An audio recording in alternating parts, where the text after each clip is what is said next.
समुद्रवसने Devi पर्वतस्तनमण्डले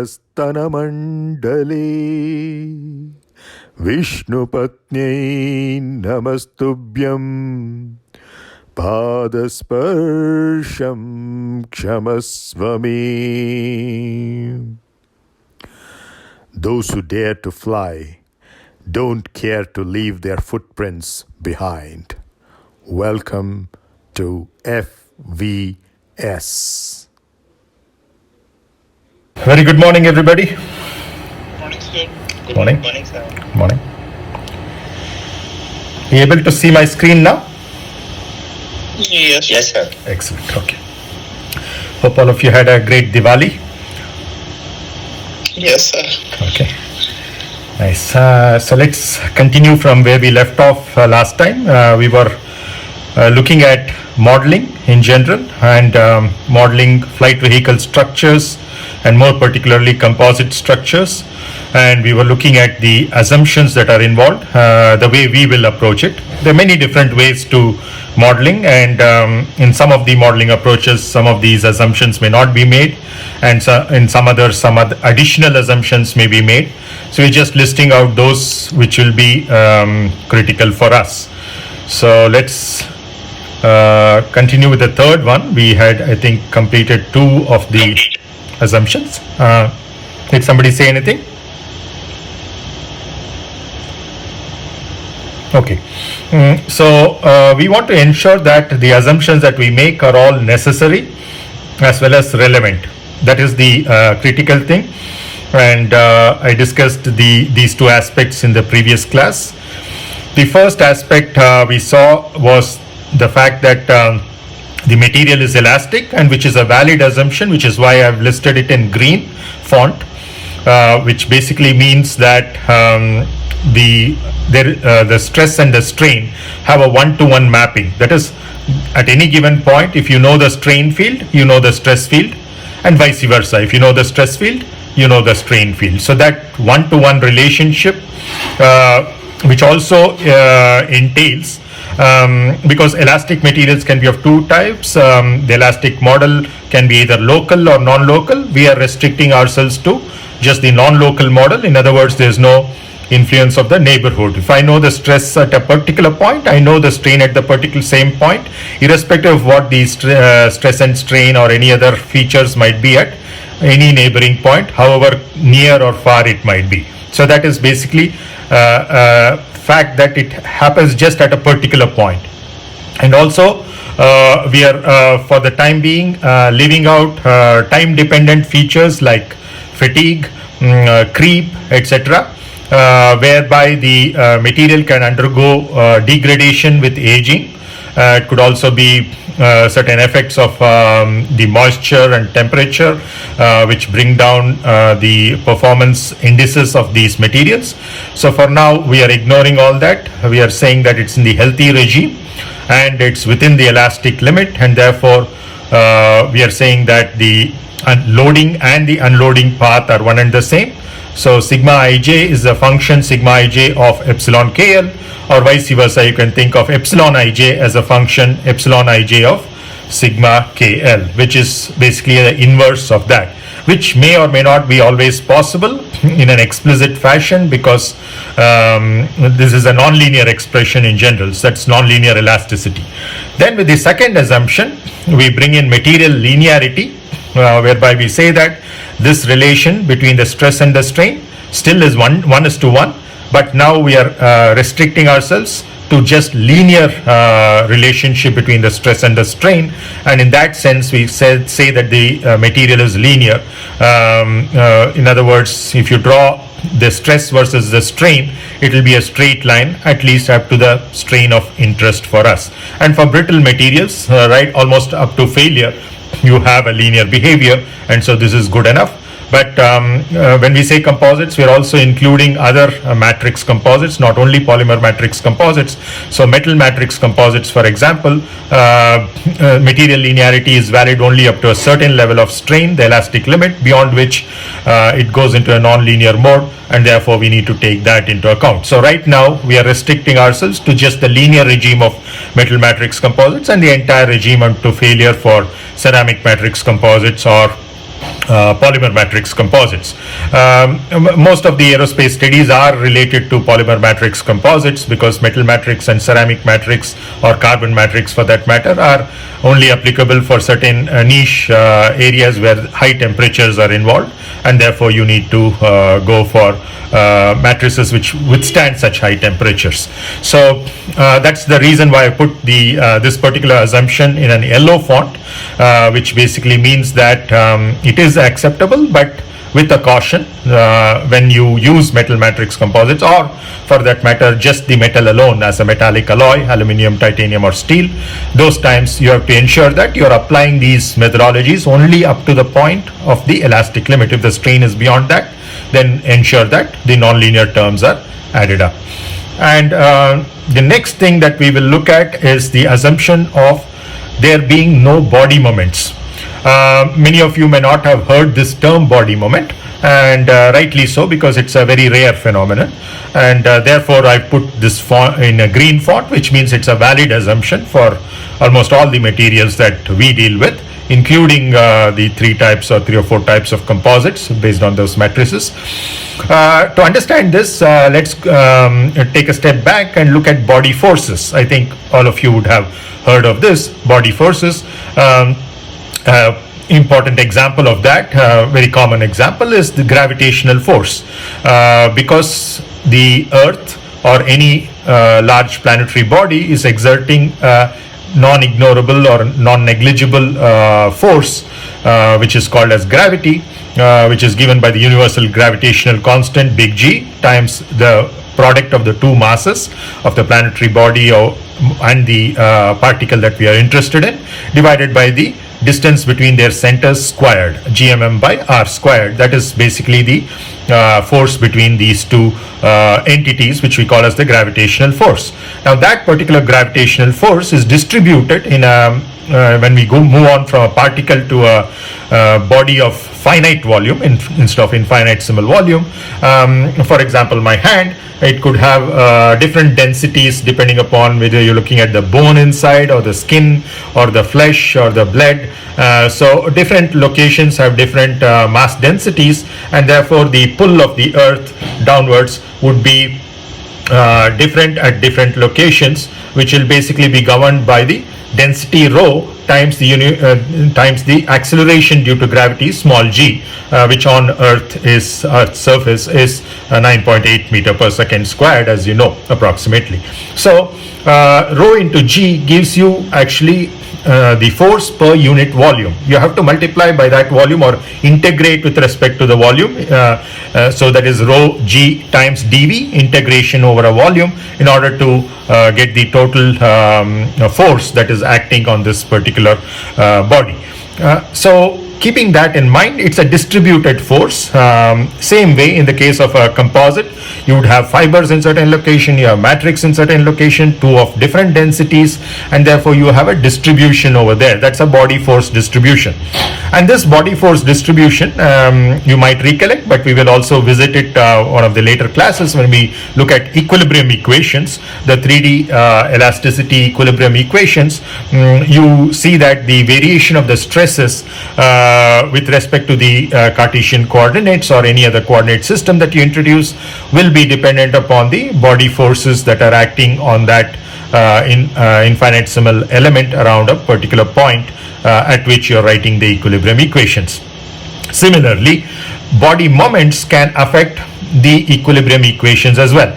The three equilibrium equations that you're familiar with are basically the force equilibrium, but for any rigid body you have 6 degrees of freedom, and so you have 3 degrees of freedom associated with translation, which are the force equilibria, and the 3 equations of equilibrium, which are associated with the rotations, and therefore they are the moment equilibria equations. The moment equilibria equations are almost always taken to mean that in a very trivial sense that the shear stresses are complementary, or in other words the stress matrix is symmetric, that is tau ij is equal to tau ji. We will see what happens in the case when you have body moments. points that you will not necessarily have that kind of a situation. So are you able to see my blackboard now? Yes, sir. Yes, sir. Okay. Now let's say, just for an example, we'll take just a plane of a solid, and then we will say that these are the shear stresses which are acting on that, apart from the other stresses that might also be there, like the normal stresses on each one of these phases.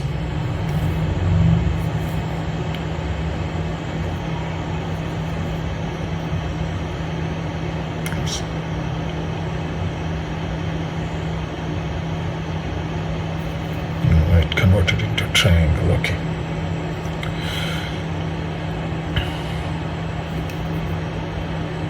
So you have the normal stresses on these phases. Let's assume it has a depth which is unity, and introduce a coordinate system x1 along the horizontal direction, x2 along the vertical direction, and x3 coming out of the plane of the blackboard.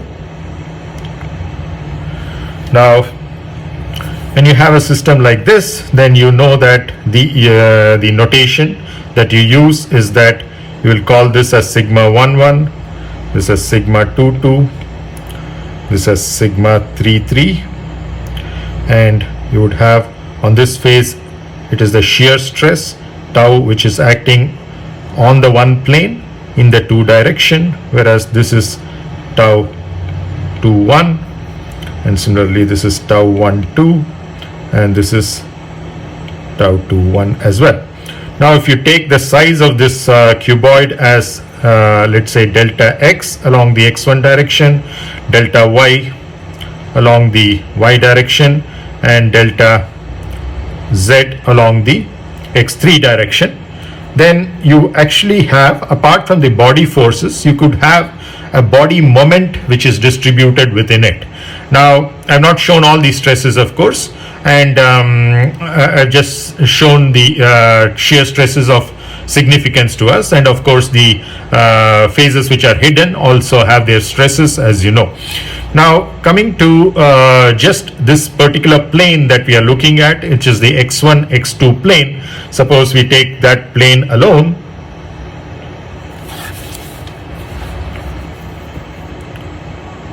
Oops.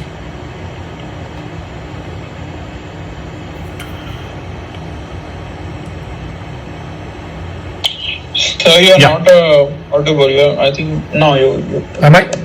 Can you hear me now? Yes. Okay. Yes. Okay. No. Fine. Okay.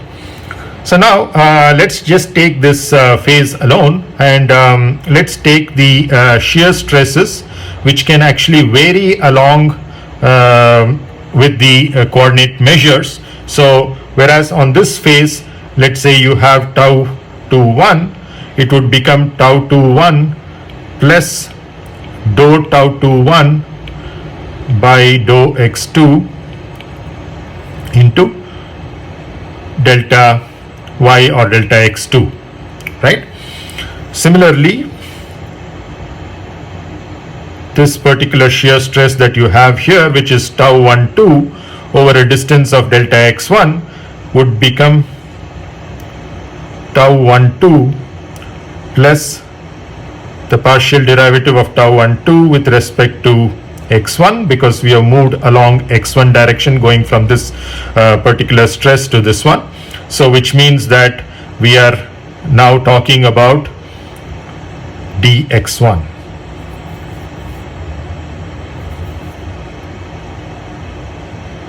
Or delta x1. Okay. Now Of course, you have all the other stresses. If you include them also, you will end up with the same result. So I'll leave it aside, and let's just consider these shear stresses alone, and this under equilibrium in the presence of body moments. And all moments are always given a sign convention that they are positive if you use the right hand thumb rule to show that you are coming out of that picture which is parallel to the positive x3 direction, and therefore you will call this as, let's say, M3, because it has an axis which is parallel to the x3 direction. Now this M3 is a moment per unit volume. So in other words, in SI units it would have Newton meter, which is moment, per unit volume, which would make it meter cube, and therefore that is equal to Newton per meter squared, or Pascal, which is also the unit of stress, as you know. Now this body moment in many situations is not present. So as I said, it is you have the analogy with respect to the body forces, which is a distributed force within that volume element. At each point it could be different. Similarly, this could be different as well. One example where this could happen is when you have a magnetic material, or a material which is subjected to a magnetic field which is varying, and it has certain elements which are not yet magnetized but are susceptible to magnetism. So in such kinds of materials, you could have sometimes a non-negligible value of M3, and you do need to take this into account. So now if we do a moment equilibrium, it's easy to take the moment equilibrium about this particular point. If I call this as element A, B, C, D, about moment about point B, because the more complex terms are passing through that, and they would not have any moments.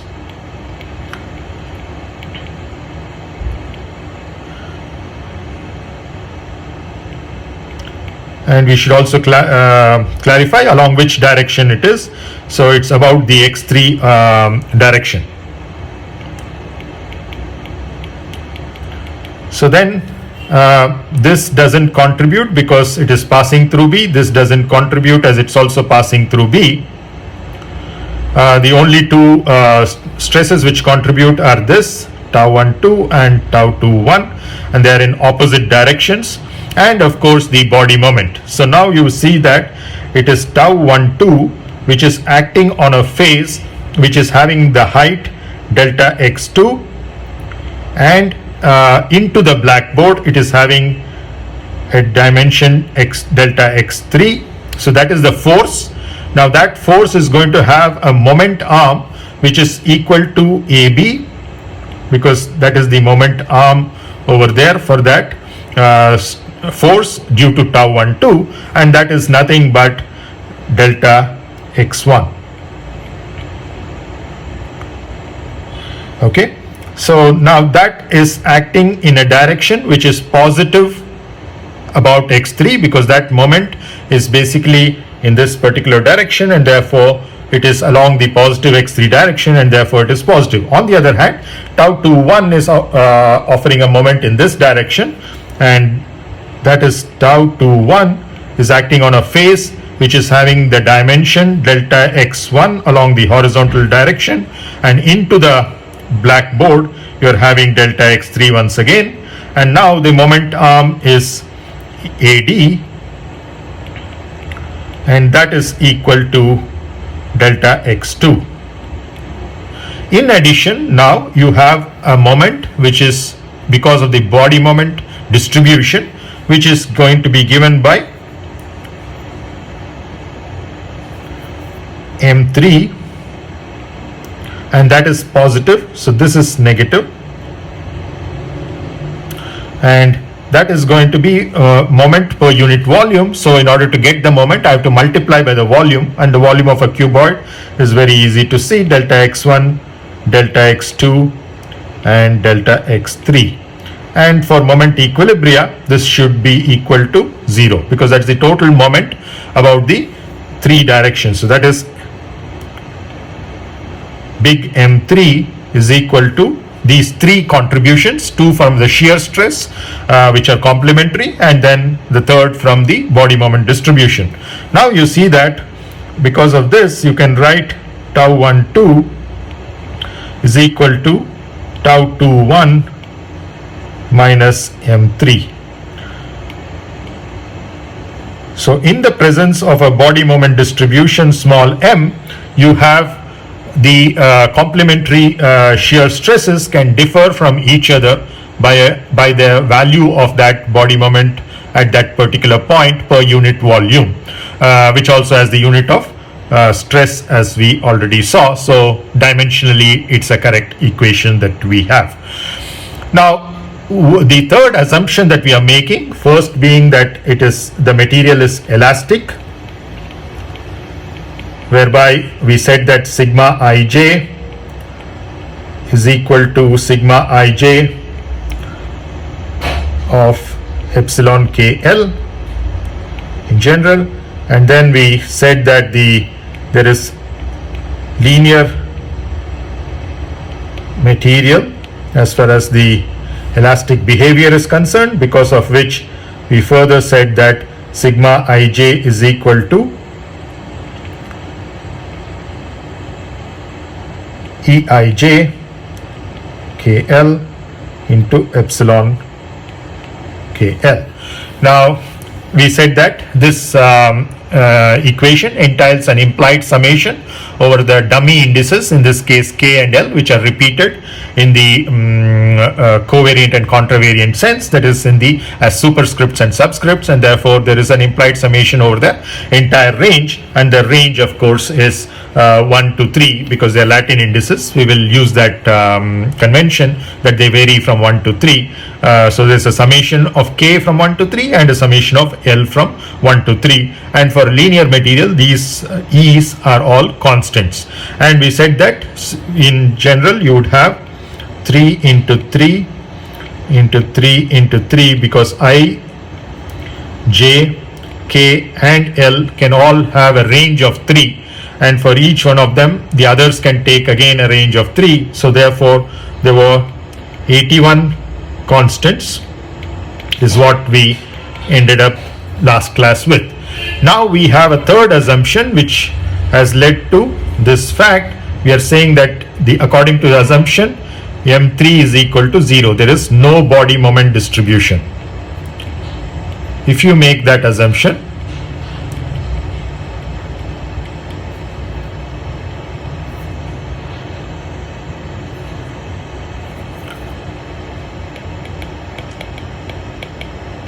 then we can extend this particular equation and say that tau ij is equal to tau ji. And already you know that sigma ii is anyway, if you interchange those variables, it's one and the same, so it is sigma ii. So we can extend this in general for the entire matrix and say that sigma ij is equal to sigma ji, which means that the stress tensor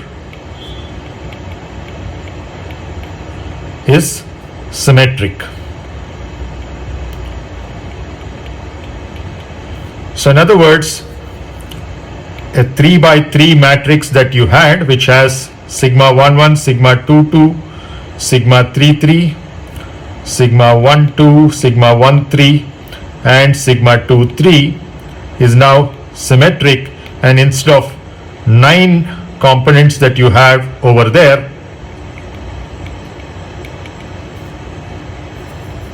you still have 9 components, but only 6 of them are independent. The rest can be obtained. Sigma 2 1 can be obtained once sigma 1 2 is known. Similarly, sigma 3 1 is same as sigma 1 3, and sigma 3 2 is same as sigma 2 3. So that is the advantage we have here. But we should remember that this fact that the stress tensor is symmetric is only a consequence of this assumption that there is no body moment distribution. So when you have a magnetic material with dipole moment distribution, for example, then make sure that you're not making this assumption, and therefore the stress matrix is not symmetric, or the stress tensor, which is a second order tensor as we saw in the last class, is not symmetric. Now we come back over here and we look at the other element over here, which is epsilon KL. Now you know in a linear model that epsilon KL is just defined as dou UK, which is the displacement in the K direction, divided by dou XL plus dou UL divided by dou XK. Now this whole thing is multiplied by a factor 1/2. It's very easy to see if K and L take on the values 1 and 1, then you see that it just becomes dou U1 by dou X1 plus dou U1 by dou X1 into half, which becomes just dou U1 by dou X1, as you're familiar with for this particular component. Okay. Similarly, if you look at an example of a shear strain, you see that it's given by 1/2 of dou U1 by dou X2 plus dou U2 by dou X1, partial derivatives. Now, this is quite simple as far as the linear model is concerned, but once you bring in the nonlinear model, then you would have an additional term over here, which is going to be given by plus dou UM by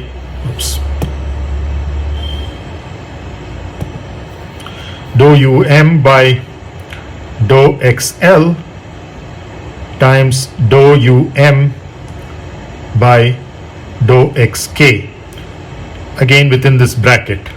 Okay, so that's also multiplied by a factor of 1/2. So we have a quadratic term that is coming up.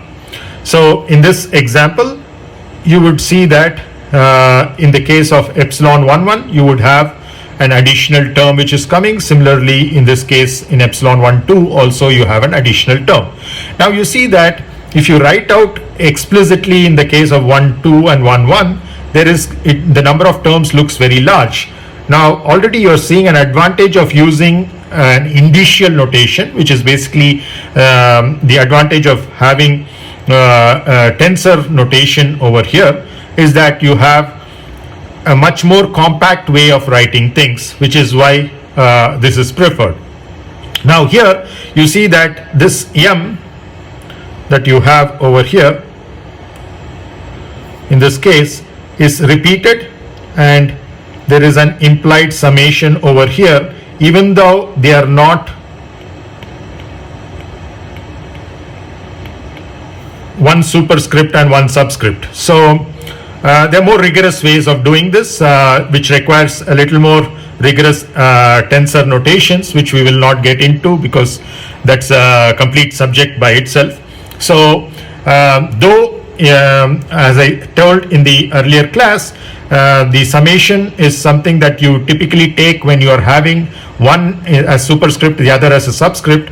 For the purpose of this class, we will say that all repeated indices are going to be summed as long as it is within a product. But on the other hand, you see that even in this term, there is a K over here and a K over here, but there is no summation over those two Ks because they are two separate terms. Okay, whereas here it's within a single term that there is a repetition, and therefore there is a summation over him. So these are certain things that rules that you should familiarize yourself. The other way to see is that since K and L are free indices because they are on the left hand side, obviously you're not going to sum over them because they are going to be left free.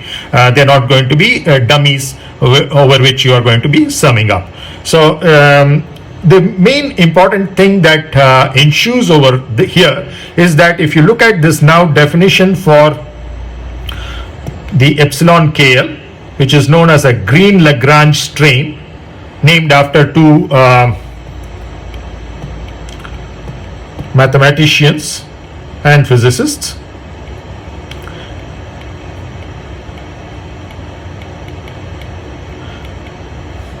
So the green Lagrange strain is a very commonly used strain because it is very convenient. The corresponding stress that you have along with this is also something that one is familiar with, and so one typically uses a lot of analysis, including finite element analysis. When you're doing nonlinear modeling, you typically use the green Lagrange strain.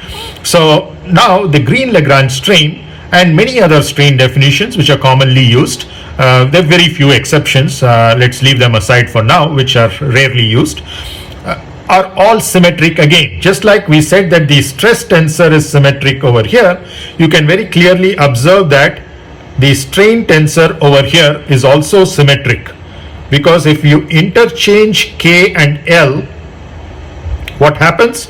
This term, the first term and the second term, get interchanged. And you know that addition is commutative. So addition being commutative means that A plus B is equal to B plus A. So whether you add the first term to the second term or the second term to the first term, it's one and the same. And same way, multiplication is commutative as well. So if you look at this second, the last term over here, which is a nonlinear term, a quadratic term, you see that M is anyway a dummy index. Let's not touch that. If I just change the L in the bottom and the K, if I exchange them, then what happens?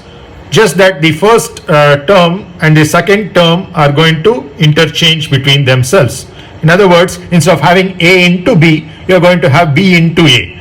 And multiplication is commutative as well, and therefore you see that epsilon KL is equal to epsilon LK, irrespective of whether we are considering linear strains or nonlinear strain displacement relationship. So you have epsilon KL is equal to epsilon LK, and therefore you have the strain tensor is also symmetric. And therefore, once again, whatever we said about the stress is valid over here as well.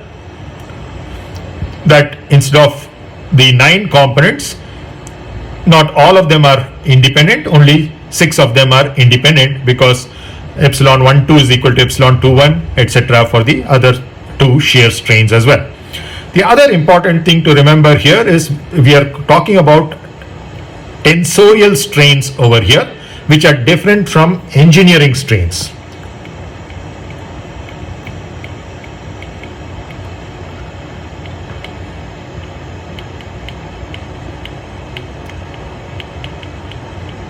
So typically you use the symbol gamma instead of epsilon for the engineering strains. So you have epsilon ij for this. Now, as far as the normal strains are concerned, epsilon ii is equal to gamma ii. So there is no difference. It's only in the case of the shear strains that you have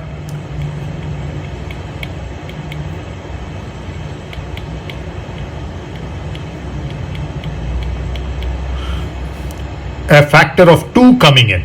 So what this essentially means is that, yes, when we are talking of an cuboidal element like this, we are saying that because of the shear stress that is applied on it, it is going to have a change in some way like this. This angle, there is going to be a change in the angle because of the rotation of either of these two edges.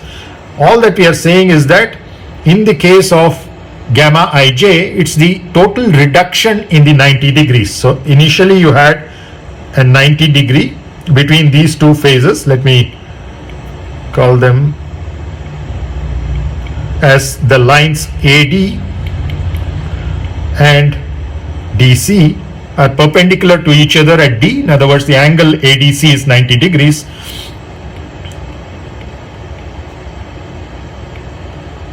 To start with, but now that has reduced. So in radians, it is pi by 2 radians. So how many radians has it reduced by is what gamma ij is. It's basically the reduction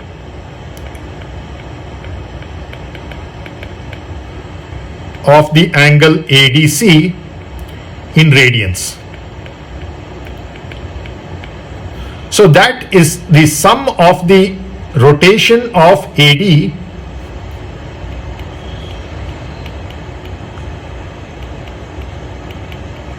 and the rotation of DC. Okay, it's in opposite directions, so it has to be the algebraic sum has to be taken appropriately, because we are talking of the actual rotation in two different directions over here. So the sign has to appropriately take that into account.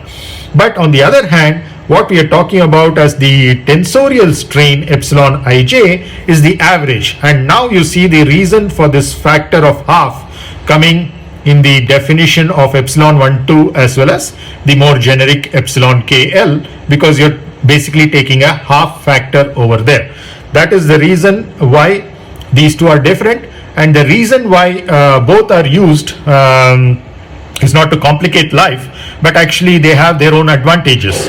The gamma is much easier to measure in an experimental setup where you're trying to apply different kinds of loading situations, and then you're trying to use strain gauges in a particular combination in order to calculate these angles, and therefore you're basically looking at the change in the right angle, and that's why we call it an engineering strain. And similarly, you will see this difference between tensorial constants and engineering constants for the stiffness matrix as well, as we shall go later on.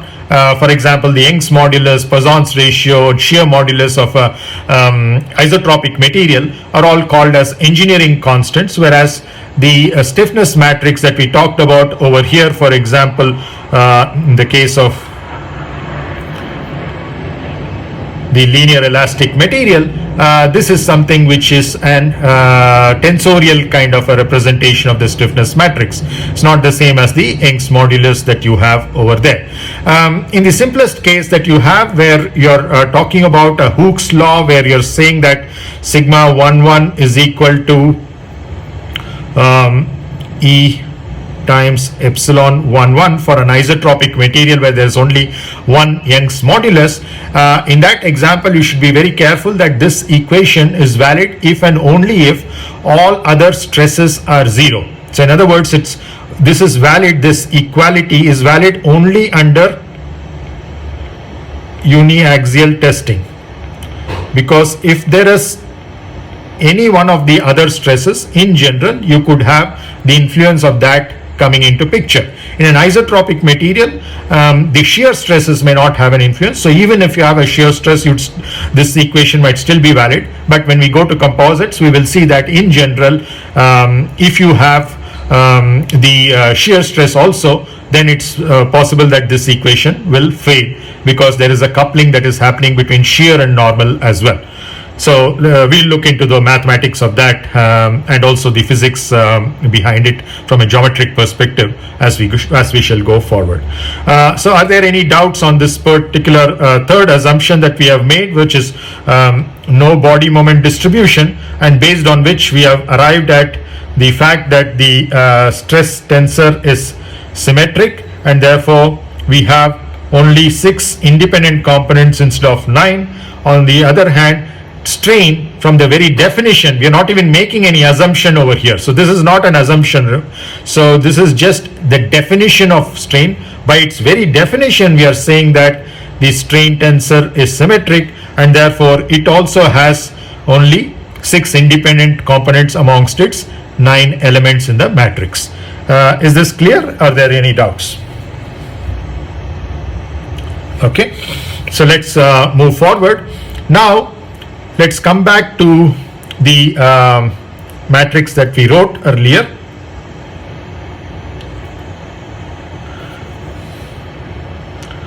Oops.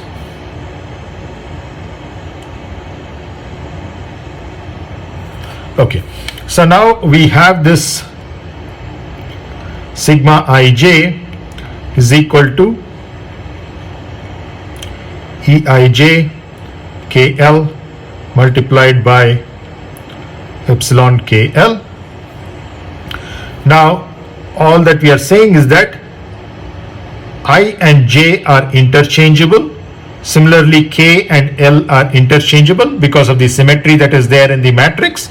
So the same thing would be happening as far as E as well, and therefore you do not have as many components as you thought earlier, because out of the earlier we had 81 because there were 9 possibilities of stresses, all independent, which is the case still if you did have body moment distribution. You don't in this because of the assumption, and here you had 9, and therefore we had a total of 81 constants.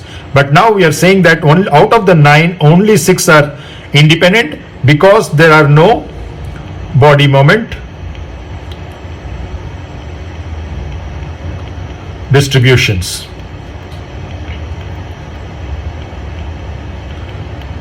And here the strains are also only 6, but this is by definition.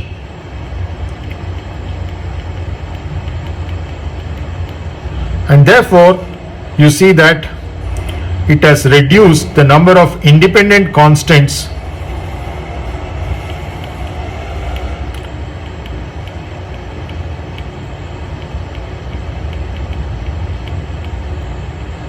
of elasticity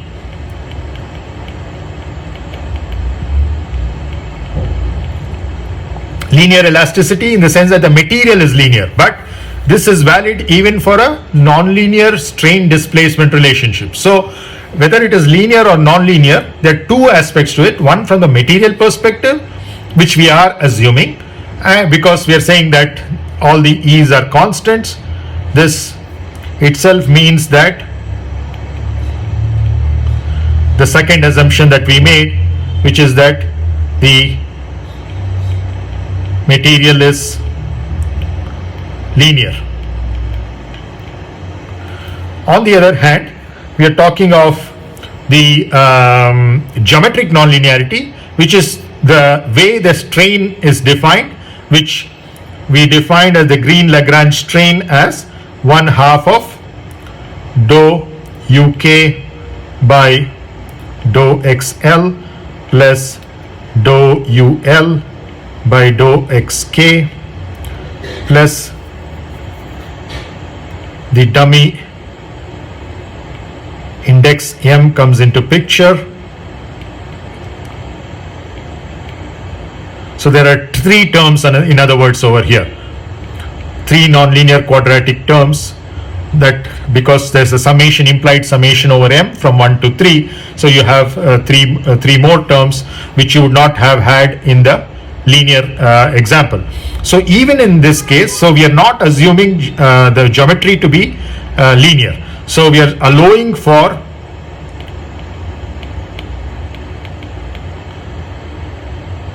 geometric nonlinearity, and this is very, very significant that you do allow, and this is in particular significant for aerospace structures, that is flight vehicle structures, as opposed to, let's say, a civilian structure, let's say a building beam or column, the concrete material that is over there. They're all typically thick-walled structures or solid structures, whereas here we use hollow, thin-walled structures. And when you have thin-walled structures, you can have very large displacements and rotations. When you have large displacements and rotations, you cannot assume these terms are negligible. So these terms are not negligible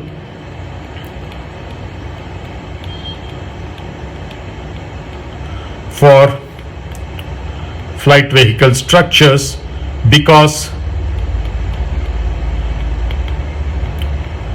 they are thin-walled, which implies that large displacements and rotations are possible in the case of light vehicle structures, and when you have large displacements and rotations, this third term becomes as significant as the first two. But the advantage is that in spite of the nonlinear term being included, the reduction from 81 to 36 in terms of the elastic constants is still valid, because we say constant because of the material being linear. So this is always possible. So depends on the value or magnitudes of these displacements and rotations on the one hand, how large or small they are. Based on that, geometric nonlinearity becomes important or negligible.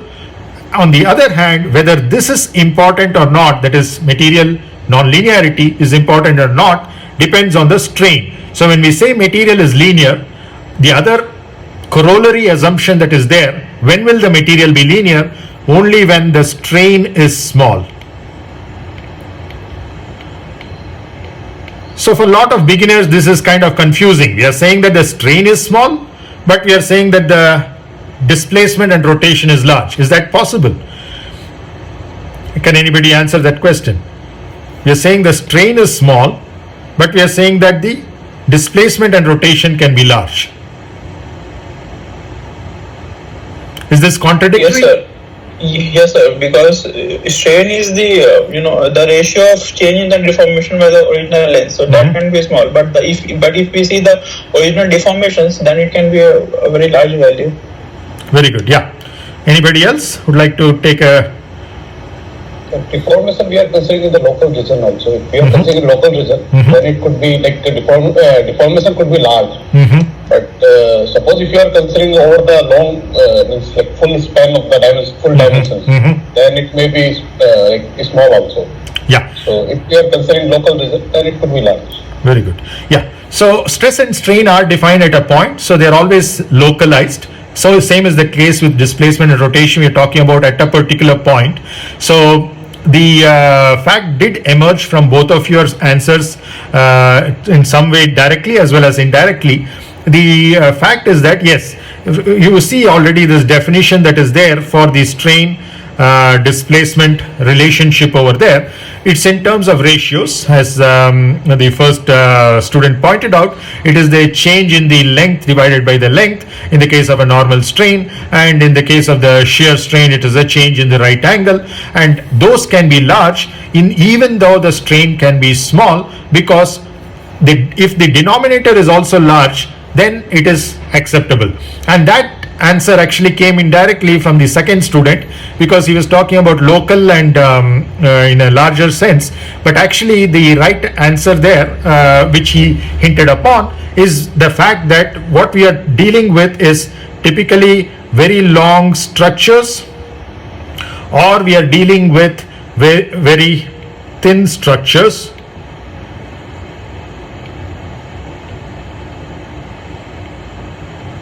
which basically means that certain dimensions can be large. In this case, the length and the breadth, and in this case, the length can be large. So any derivative with respect to those directions, that is x1 in this case, and with respect to, let's say, x1 and x2 in this particular case. Now these two derivatives, in the case of a beam-like structure, that is a 1D structure, derivatives with respect to of any displacement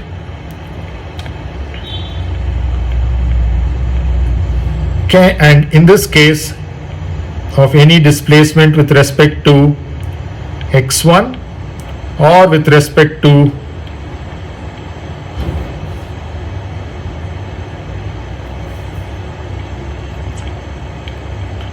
x2. Now it is possible that these UKs that you have in these three cases can all be large, but still the derivative can be small, because x1 is small in this case, is large in this case, x1 is large in this case, and x2 is also large in this case. So in these kinds of geometries, and especially when you're having low frequency vibrations or static problems. When you go to high frequency problems which have shorter wavelengths, then this may not hold good, which is also a situation in certain aerospace structures. But for most parts, we are talking of either static, quasi-static, or low frequency vibrations. In all such cases, the x1 order of magnitude in this case is of the order of magnitude of the length, but otherwise you have to take it of the order of the wavelength of the dominant mode of vibration. Similarly, in this case also, x1 and x2 will be of the order of L and B in the case of the plate or the shell. So since these are large, so L and B in this case are very large compared to the thickness H over here, and in this case L is very large compared to the breadth and the height of this particular beam or shaft or column or rod, whatever it might be.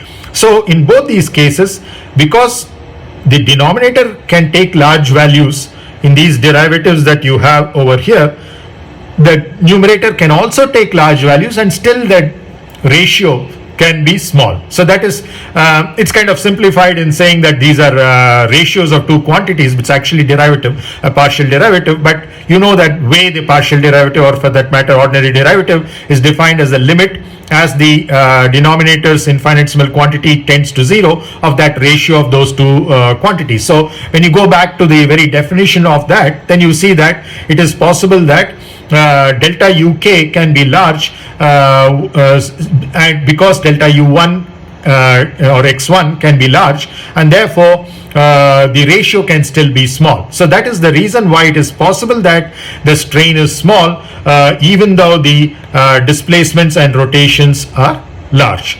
Now this basically has helped us to understand that we can now deal with just 36 constants instead of the 81 that we had earlier. Now let's look at that. Now suppose instead of writing sigma ij, which is having the range of I and j between 1, 2 and 3, and similarly your epsilon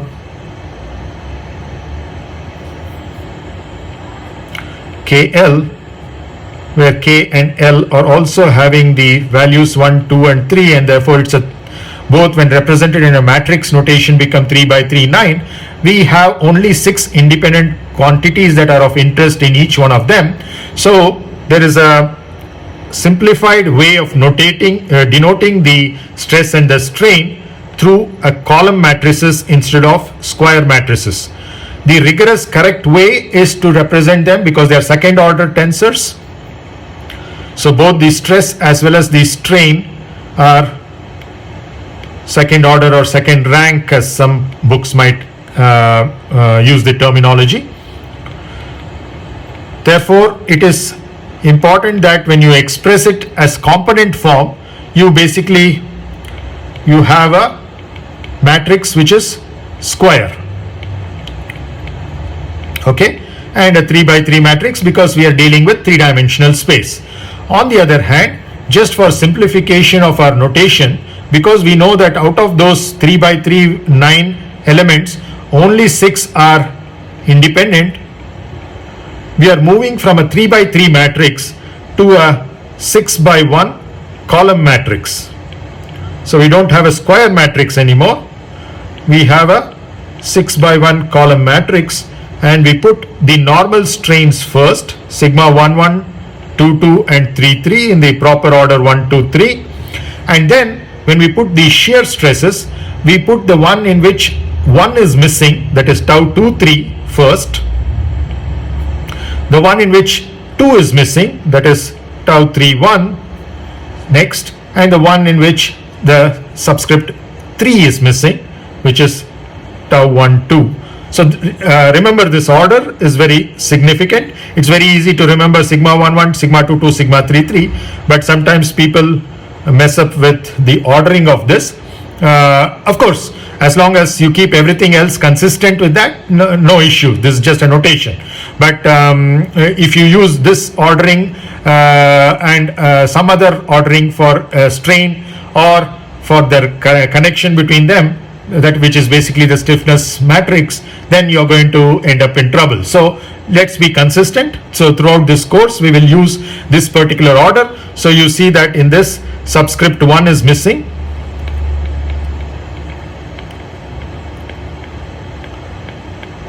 And similarly, in the second term, you see that the subscript 2 is missing, and in this the subscript 3 is missing. So you see the order 1, 2, 3 is coming back once again in that sense. So it's kind of a consistent notation that we have, and we will follow this throughout the thing. And also this might be just written as, instead of putting the two subscripts, we might just write it as sigma 1, sigma 2, sigma 3, sigma 4, sigma 5, and sigma 6.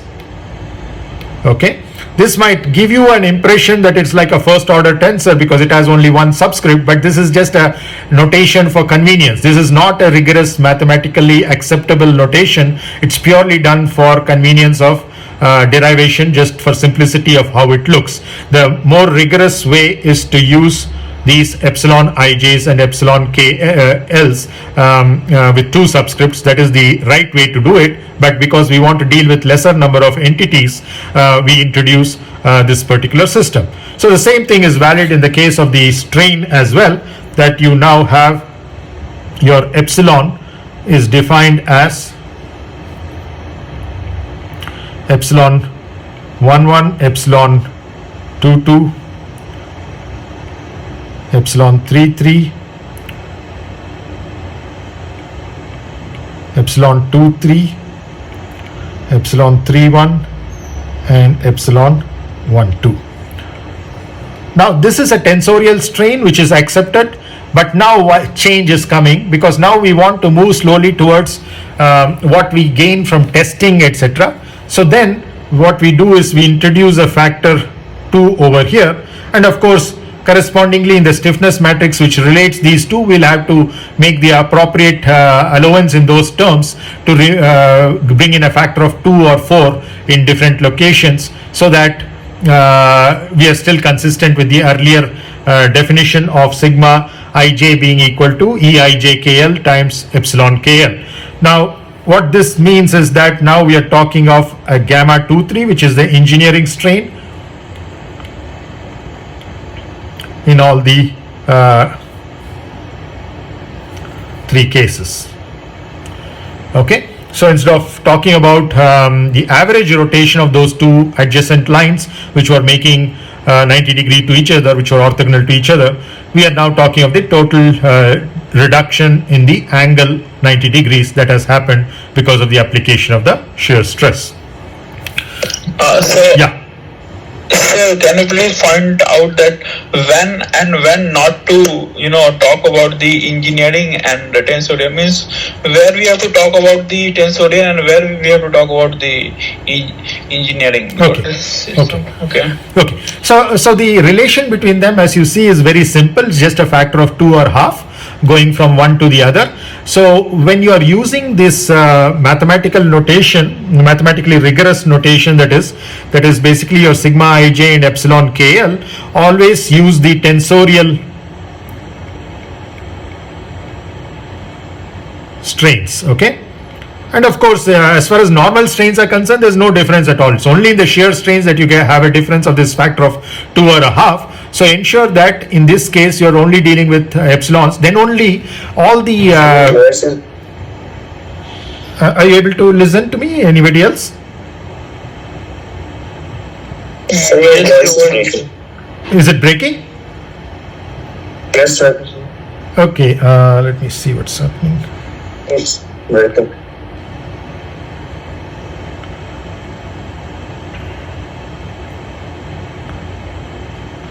How is it now? Is it clearer? Can you hear me now? Yes, sir. Yeah? Okay.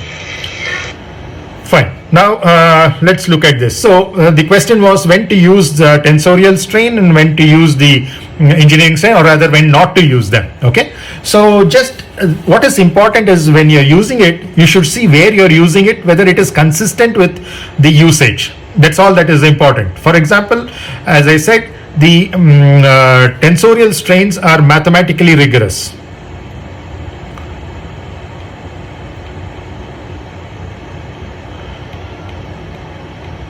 So when you use the tensorial strains, many of the beautiful features of second order tensors that are applicable, certain relations between their transposers, their inverses, how to take them, etc., certain manipulations that you do with tensors are all very, very systematically established for tensorial components, as long as they're acceptable second order tensors.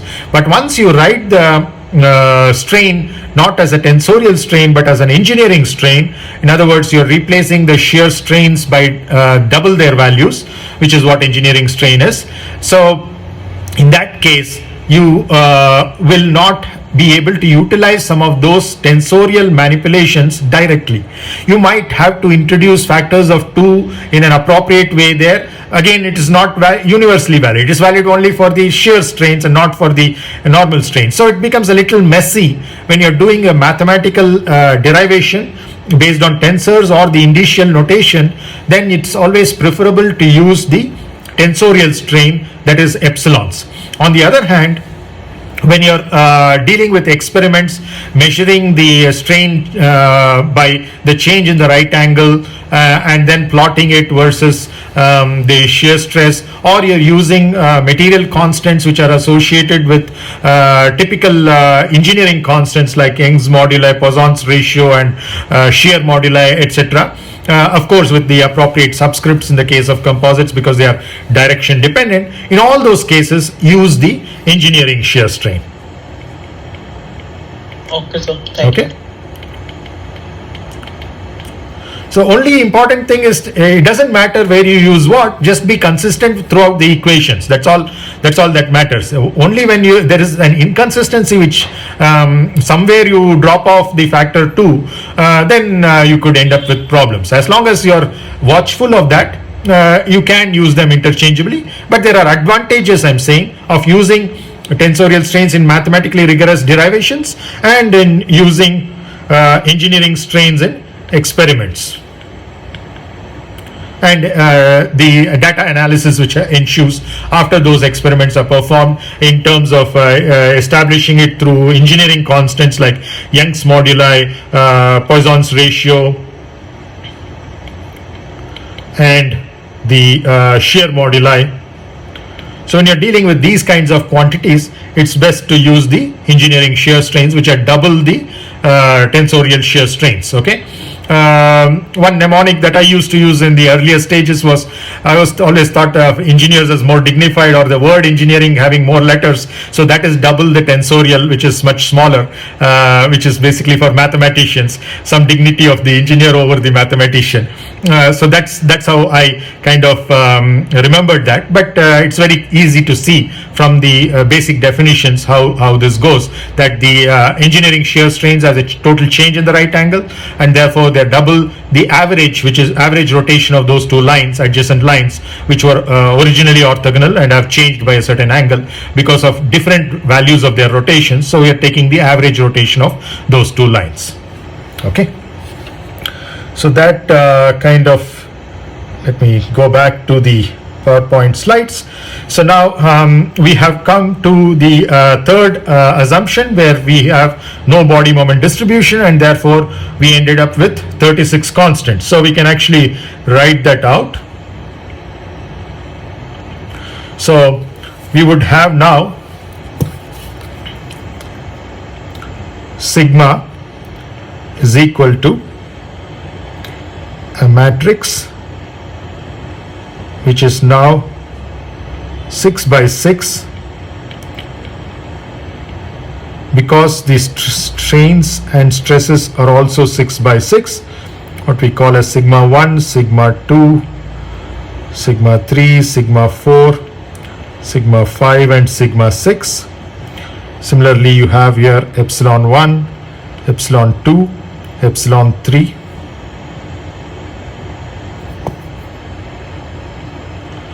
epsilon 4, epsilon 5, and epsilon 6, right? Remember that these are the engineering shear strains, gamma 2, 3, gamma 3, 1, and gamma 1, 2, which are equal to 2 epsilon 2, 3, 2 epsilon 3, 1, and 2 epsilon 1, 2. Okay, so now this matrix is typically given the notation C. It's very interesting again. We use the letter C to refer to stiffness and the letter S to refer to compliance. Again, it's kind of a notation which has pursued for a long time. So even though this is S and this is C, we are using the notation interchangeably, and C and S are inverse of each other, so it's kind of understandable. You're using it in an inverse fashion over there. So you have these elements of this particular matrix. You have C11, C22, C33, C44, C55, C66. Okay, and similarly you have all the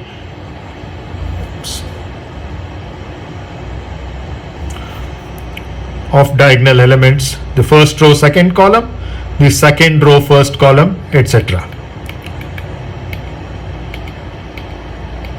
Okay, now in this particular matrix representation, it's very easy to see the analogy as far as and of course the reverse relationship where epsilon is equal to S times sigma. Okay, so now if we write this for an isotropic material, how does it look? Let's see over here. So you have epsilon is equal to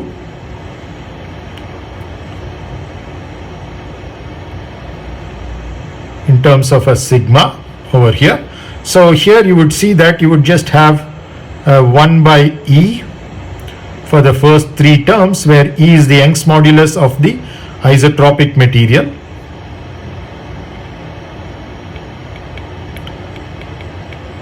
Writing this because you see the what with some results that you're already familiar with, so that you don't see that we are doing something very, very different from what you're doing. We are only generalizing that. That's why we are moving from what is called as a Hooke's law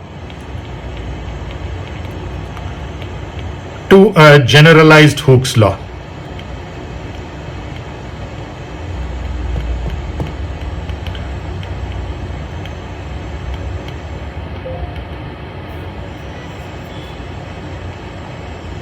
Okay, now let's see what happens over here.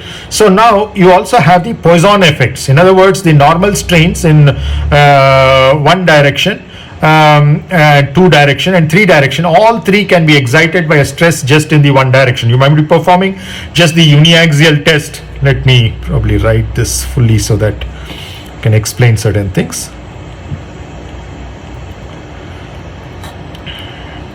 So whether you use sigma or tau, it doesn't matter over here. So let's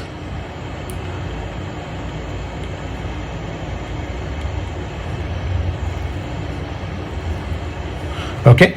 Now you see that what this is saying is that the first term over here, which is epsilon 1, 1, is excited by sigma 1, 1 through this weighting factor of 1 by E.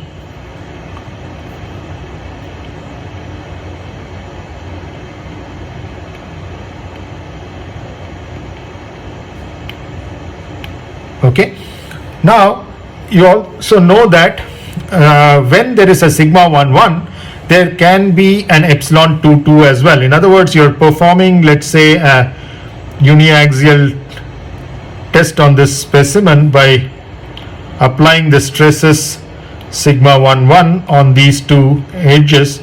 You put a strain gauge over here somewhere in between. You will measure epsilon 1, 1, and then you will plot that epsilon 1, 1 versus sigma 1, 1. You will get various points, and when you join all of those points,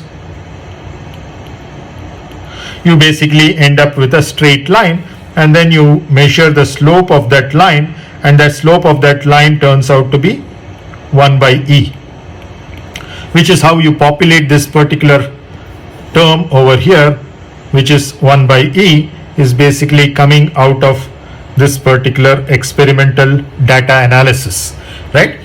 But you also see that if you had put a strain gauge during the same experiment along the 2 direction, so let's say this is the x1 direction, and this is, let's say, the x2 direction, okay, x3 going into the plane of this. So now you see that if you had put a strain gauge in the 2 direction, you would see that there is a non-zero reading on that as well. And that's how we introduce the concept of the Poisson's ratio, and we say that this is minus nu by E, because for most materials we want to keep the Poisson's ratio positive. So therefore we define this Poisson's ratio for this material as definitions. I will write with a triangle on top of the equal to sign. So this Poisson's ratio is defined as epsilon 2, that is the output, divided by the input, now with a negative sign to make the Poisson ratio itself positive for most materials. But even with this negative sign, you will see that some materials will have a negative Poisson's ratio. As we discussed in one of the previous classes, Poisson's ratio can go for isotropic materials all the way up to -1 in the negative sense, and in the positive sense up to 0.5. So this is the definition. So now I can calculate this epsilon 2 similar to this particular plot. I can also plot on the same graph the epsilon 2 values with a negative sign, and then if I plot that, I might get a line like this. Once again, those are experimental points at various values of the stress that you have, which is once again sigma 1. Okay, so then based on the slope of that, I am getting minus nu by E. Then I divide by the slope of the other one, I can get the Poisson's ratio nu. So this is how this experiment is typically done. So you would see that the other terms are also other off-diagonal terms in the sub-matrix 3 by 3 matrix on the top are given by minus nu by E as well, because this is a isotropic material that we are dealing with. Its behavior is the same in all 3 directions, or for that matter any direction. So of the given 3 x1, x2, x3, which is a subset of any one of the directions. Now we also have the fact that in this same thing, that the shear stresses, when they are applied, they do not excite any normal strains, because there is a direction dependency of the shear strain, and so you do not have, because of the plane of symmetry that is associated with it, you will see that it is not possible to have a shear stress which is exciting the normal strains. So this is a 0. We will see an example of that for a particular case of the plane of symmetry as we shall move forward shortly.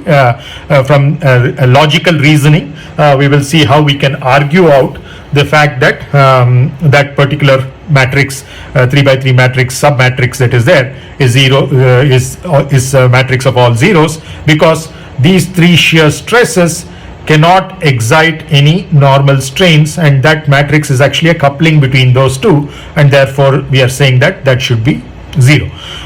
On the other hand, the other 3 diagonal elements are 1 by G, 1 by G, and 1 by G, where G is of course the shear modulus, which is not independent of E and nu, as you know. It's given by E by 2 into 1 plus the Poisson's ratio.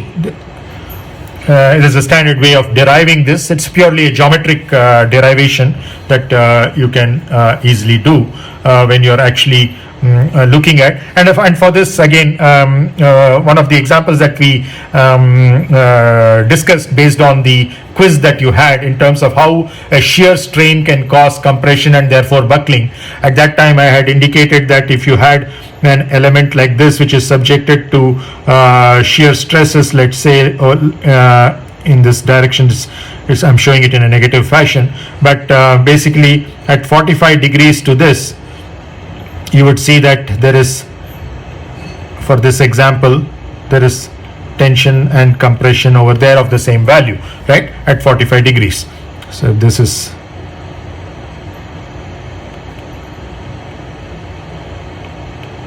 at 45 degrees. Now, so using the same argument from this to this, you can use that to prove this particular thing based on the change of angle that takes place because of this,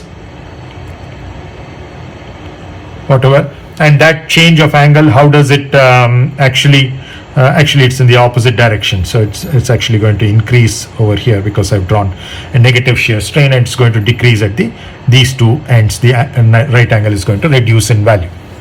Now, coming back to that, so this is something that you should have studied in the basic strength of materials, that you can use this equivalence between these two loading situations in order to derive this expression which says that there are, even though in this matrix 6x6 matrix you see three different quantities, that is the Young's modulus, the shear modulus, and the Poisson's ratio. You see these three quantities over here, but now in reality only two of them are independent. Okay, out of these three, once you bring in this particular equation, you see that only two independent constants.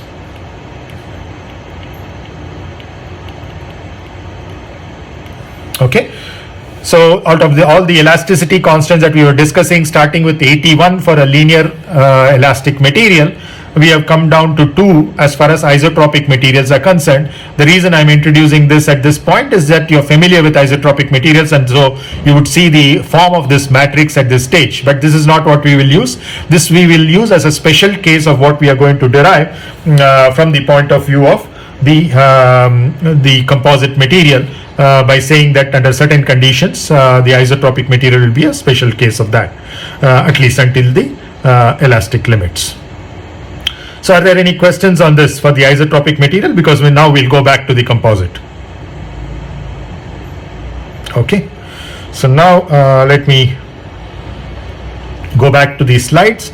So here the third equation that we had was that there is no body moment distribution, and based on that we had come to the conclusion that only 36 constants are necessary, because only the 6 stresses are independent out of the 9. Already we know that only 6 strains are independent, so now 6 into 6, there are 36 constants. Now let's go to the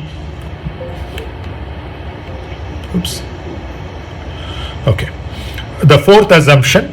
The fourth assumption is a fallout of thermodynamics. Very interesting, because we think of all of these as in a compartmentalized fashion. That is, the structures as different from propulsion or thermodynamics, and different from aerodynamics or fluid mechanics, etc. But in reality, there is a lot of overlap that is happening between these. And so here is an example where thermodynamics is coming to our rescue, that we do not even need to deal with those 36 constants that we just talked about. Lesser number is sufficient, and that is a fallout of the existence of something called the strain energy density, which I have abbreviated here as SED, which is basically the energy per unit length, unit volume, that is stored internally within the structure, also called as resilience sometimes in some in undergrad textbooks.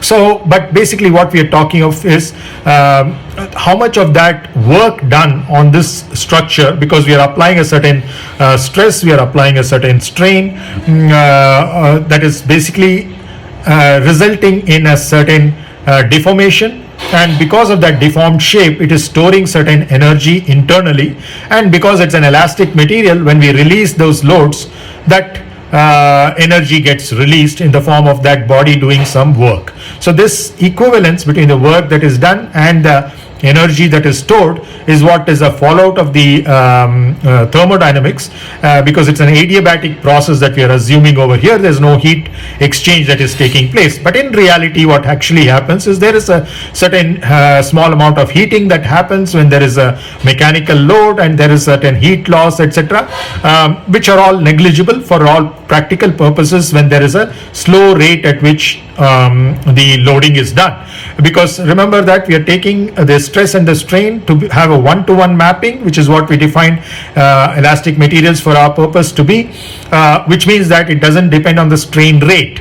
But in reality, when you go to higher and higher strain rates, example in the case of high frequency vibrations and or loads which are of impact in nature, so there's a sudden load which occurs, in these situations you would have the strain rate playing a major part in terms of how the material behaves. So for now we are keeping all of them aside, and we are saying that stress depends only on the strain, not on the history, not on the rate at which it is varying, etc., by which we mean that it's either the strain rate is zero or very close to zero, it's negligible, it's at low strain rates that we are dealing with this. In other words, the stress strain curves are obtained through uniaxial testing, wherein the load is applied in small incremental steps or in a continuous fashion, where the rate at which the load is increased is very, very slow. In other words, for example, 1 mm per minute or even lesser than that at times. So it's kind of a quasi-static load, and therefore you see that linear dependence can be easily established between the stress and the strain, or between the loading and the displacement. So now let's see what is the significance from a mathematical sense in terms of simplification of our equations for the existence of the strain energy density.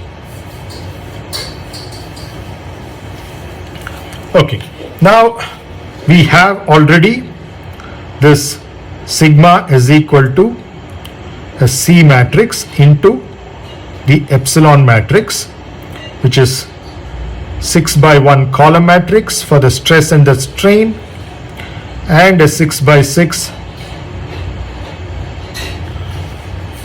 square matrix for the stiffness. Okay, or equivalently we can say that epsilon is given by S into sigma, where once again the same sizes are there for epsilon, S and sigma respectively. S also being 6 by 6 like your C. Now the fact that we are saying that there is a strain energy density which exists, which we will denote by the symbol U3D, which refers to an energy per unit volume.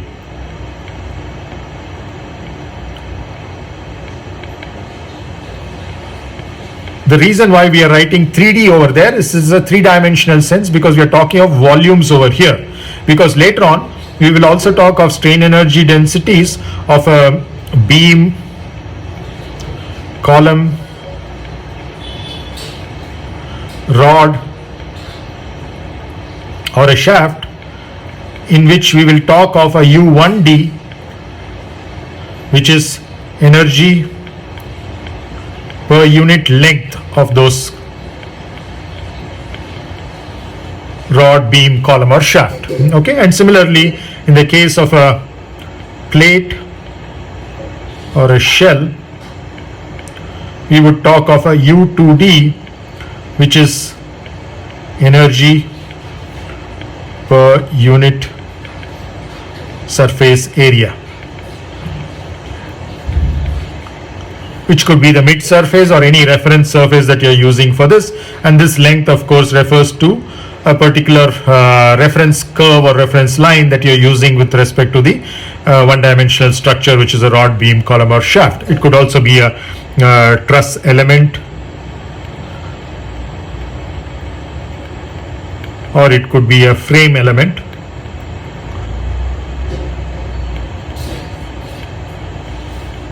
So in all these cases where one dimension is dominating over the other two dimensions, it's more convenient to talk of a U1D, and where two dimensions are dominating over one of the dimensions, which is the thickness, it's convenient to talk of U2D over there, right? So let's leave this aside for now. That's of significance later on. Right now our focus is on this existence of this U3D, because if U3D exists, then you can very easily get U1D by integrating the U3D over the cross-sectional area. So these are all related quantities. So in other words, U1D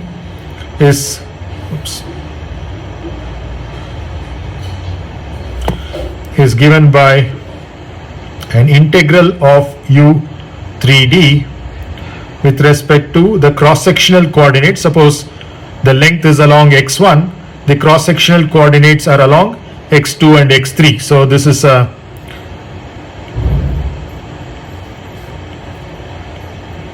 case of a beam with x1 along this. So when you have a cross-section, it could have any arbitrary shape and it has x2 and x3.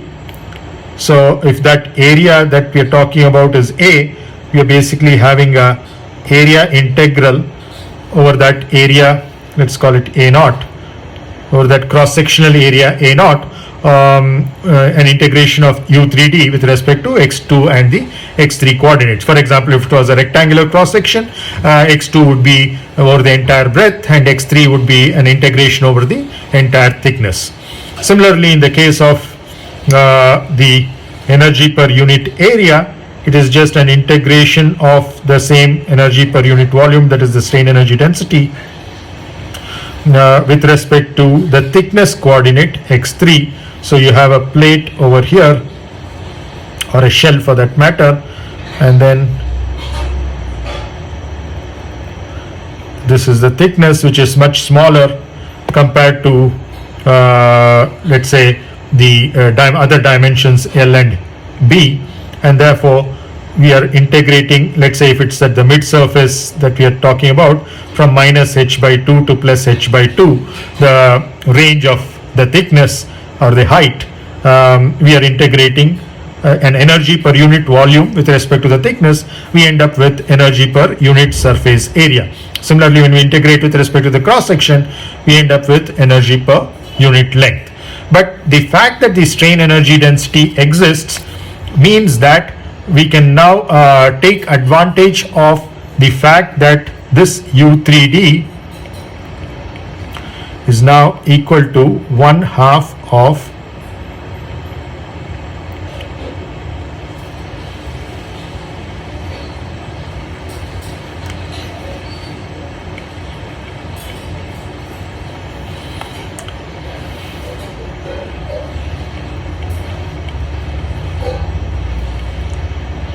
now this energy is a quadratic in the strains, because this actually gives you, as you know, sigma ij, and we are saying that if we plot any particular value of sigma ij, where I and j have to be fixed numbers, when you plot versus epsilon kl, again k and l fix it to a particular value, you get a straight line, and basically what you're talking of is the area under that curve being your strain energy density, or what is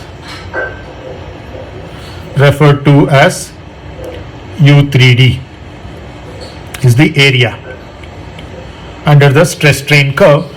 And this is not up to the failure, this is up to any given value of stress and strain that is actually observed at that particular point. How much of energy is stored internally within the structure is what we are interested in, and that is basically given by this expression. So what we are saying is that it is the area of this triangle. So it's very easy to see the height of this triangle is sigma ij, the base is epsilon kl, and the area of a triangle is given by a factor half that you should have over here, because it's a triangle, because it's a linear material model that we are using.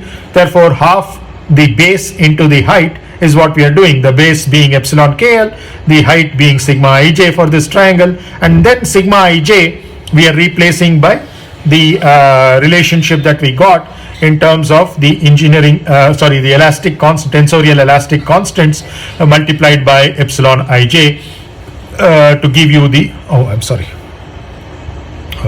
okay, this should be epsilon kl and this should be epsilon ij, because then there is a summation over the kl. Let me rewrite that. Ignore this. So u3d is equal to 1/2 e ij kl into epsilon ij. Let me write it first. So then you write epsilon kl, because then these two terms can be combined to give you a sigma kl, and then you have epsilon kl over there. Then there is an implied summation over k and l to end up with a scalar quantity, because remember u3d is a scalar quantity. So what do we mean by a scalar quantity? It's a tensor of rank or order 0. Okay, so that basically means that it's not having any directions. No directions are involved, unlike a vector which has one direction. Tensor like strain or stress, which is also called as a dyadic. By the way, I didn't introduce this term because it's a second rank tensor, so it's called a dyadic, as opposed to a quartic, which is basically this, which is associated with 4 directions. Epsilon kl or sigma ij are associated with 2 directions. For example, you know that this is the direction of the plane and this is the direction of the force acting on that plane, based on which the force per unit area gives you the stress sigma ij. So 2 directions are associated. One associated with the direction of the plane, the other is the direction which is associated with the direction of the force acting on that plane. So based on that, you have 2 directions. So at second rank or second order tensor, which is a dyadic. On the other hand, for E, you have 4 directions, 2 associated with the stress, 2 associated with the strain, and therefore you have a quartic, which is basically a 4th order or 4th rank tensor that you have over here. Now, it's very easy to see in the first 2 terms over here, you would see that the first 2 terms over here, there is a summation over the dummy index I and j, which is over here and here. So over I and j being 1 to 3, there is an implied summation. Once that is there, that gives you sigma kl, because kl is the free index as far as just those 2 terms are concerned. But then now you have epsilon kl coming into picture as well. Okay, actually more rigorously writing that, this should be a superscript.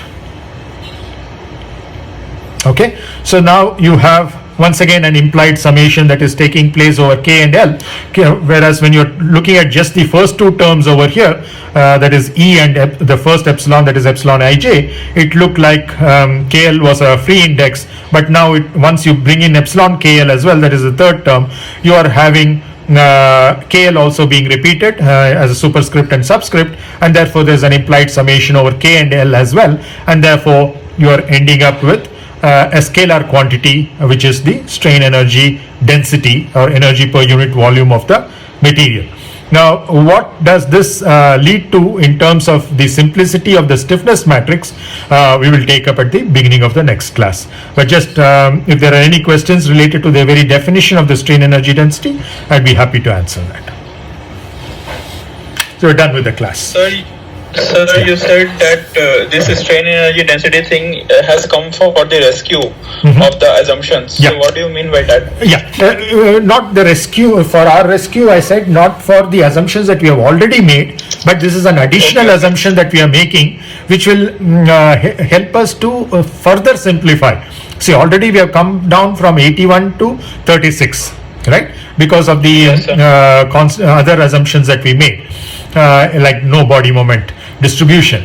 Now, we want to reduce it further below 36, which is what we will take up in the early part of next class. We will see how it reduces to from 36 to 21, because we will show that the C matrix is symmetric once we have the strain energy density existence in place. So therefore, any reduction in the number of engineering constants that we have to deal with is actually beneficial for us, and in that sense it comes to our rescue in terms of making our life simpler. Okay, in reducing those constants. Yes, Okay, exactly, thank you. exactly, yeah. So I've not yet discussed that, that's why you would not have seen how it is helping. We will do that at the beginning of next class. Okay, sir. Thank you, sir. You're welcome. Anybody else, any questions? Hello, sir. Yes, Sir, I have doubt from the strain tensor part. Can I ask that? sure, go ahead, yeah. Sir, we have you have mentioned this green Lagrange strain tensor first, Yeah, which takes into account this nonlinear part, Mhm. right? Mhm. And Yeah. if the norm of this displacement gradient is tends to 0, then we can linearize this into this linearized strain tensor, which is the symmetric part, right? come again.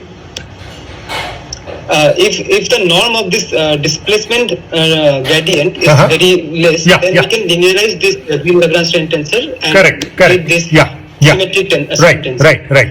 Uh, So the norm so is sir, as my basically an association with the magnitude of the strain, right? See, because when you're talking of the norm, you're see all of these quantities, whether they are dyadics, whether they are vectors, they have a certain number of directions and also have a magnitude. Just like the scalar, they have a magnitude as well. So the reason why we're going to the norm is to basically establish the magnitude of that. So when I say small strain, I'm basically talking of that particular norm. I'm not talking of any individual strain being large or small, but that overall magnitude of that strain being small. So when you have that norm small, all that you're saying is that the overall strain is small, and therefore you're basically saying that the nonlinearity in the strain displacement relationship will still remain, because now you're talking of the contribution of the displacement over there, whereas in the case of the norm being small, it only leads to the fact that the strain is small, which means that the stress strain curve need not go all the way up to its nonlinear regime. The initial portion of the stress strain curve is good enough, which means that it is a linear approximation is good enough for our purposes. So that the fact that the deformation gradient tensor from which we actually derive the strain, you're right, does not actually say anything about the stress strain relationship or the material nonlinearity as such. It only indicates that because the strain is small, therefore the stress strain curve is linear in that regime. Whereas with the strain being small, you could still have the displacements and rotations large because of the fact that the geometry of the structure that we are dealing with is mostly beams, shells, or in which cases we have one particular direction or two directions which are very large, and therefore the x's associated with that is in this diagram that you can see over here, the XL and XK can be large, and therefore there is a possibility of the UMs being allowed to be large as well. Now, if for those cases where M and L are the same, then because M is a dummy index, remember, it's taking on all the three values. So once it will take the same value as L as well. So when it takes the same value as L, then you're talking of an extension. But so you're talking of large displacements which are possible in that particular direction in which the beam length is, for example, if you're taking the derivative with respect to x1 and x1 is the direction along the length of the beam, then any quantity u along that direction, let's say u1 for example, can have a large value. Still dou u1 by dou x1 can be small. So that's why I'm talking of a large displacement over there, which you see over here. Then there is also the fact that you have a dou u2 by dou x1 that is basically involving a rotation, as you see over here. So that rotation, when you have the u and the x along different directions, you are involving a certain rotation that is there of certain lines, and that rotation can also be in general be large locally at that particular point. Overall, you're talking of rigid body rotations. That's not what we are considering over here. That is left out. Now we are talking of at that local region. With respect to the remaining local region, there is a different rotation that is happening. That local rotation can be non-negligible. When you're saying large, it doesn't mean large in the sense of those large rigid body rotations, but something which can contribute towards the strain and which, if left out, can lead to erroneous results. Yes, sir. Yeah. Sir, And the deformation gradient tensor in turn is defined in terms of the covariant basis vectors and the contravariant basis vectors. The covariant for the deformed configuration and the contravariant for the undeformed configuration. So when you juxtapose those two, you end up with the deformation gradient tensor, and that deformation gradient tensor is in turn used to define the same Green-Lagrange strain over here. This Green-Lagrange strain, for example, if I write it in the form of a tensor that is with the double underline, not in the component form or indicial notation, then that can be written as half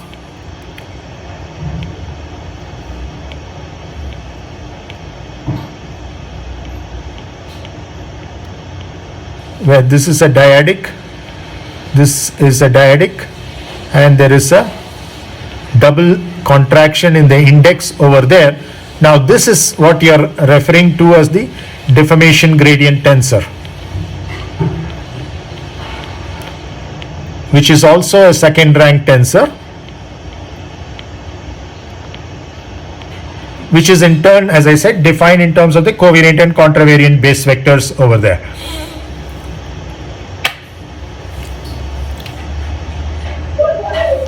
So these two definitions are equivalent. What I've written in terms of the tensorial definition on the top in yellow, and what we have written in terms of green and blue in the indicial notation, these two are equivalent ways. You would see that if you expand out the deformation gradient tensor, this is what you would get. So the same conclusion can be reached from both, that if the displacements and rotations are large, then you do need to take this third term, which is a quadratic nonlinear term, in addition to the first two terms, which are linear. Yes, sir. This is the Green-Lagrange strain tensor that I was referring to actually. So now my another doubt is is this the most accurate definition of a strain?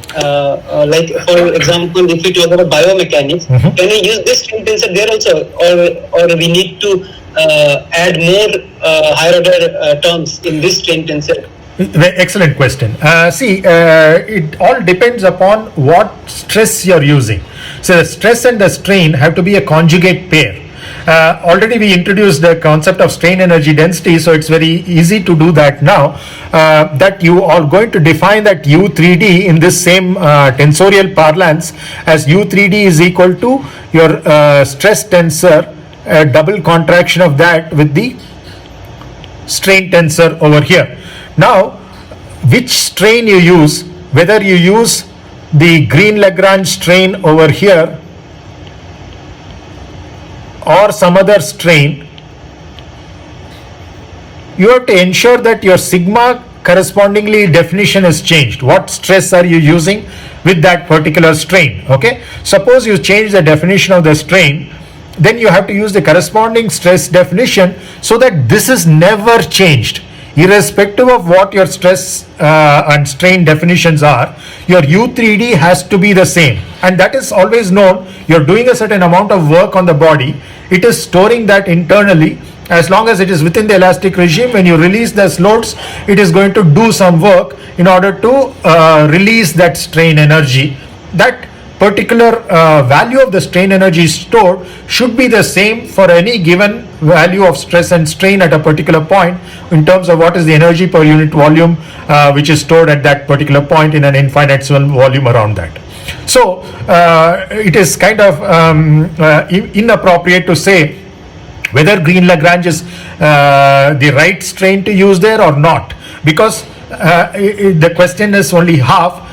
If I'm using the Green-Lagrange strain with a corresponding strain stress conjugate, then yes, it should be good enough. But certain things might be more complicated in dealing with green Lagrange strains over there. You might prefer a certain other strain definition, but along with that strain definition, you will change the stress definition as well. Is that clear? Yeah, sir. Thank you, sir. Yeah. Anybody else? Any questions? Okay, thank you very much. Have a great 2 days before we meet again on Thursday. See you. Bye-bye. Thank you, sir. Welcome. Thank you, sir. Welcome.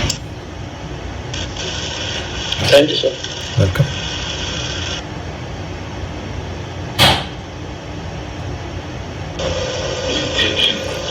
Thank you, sir.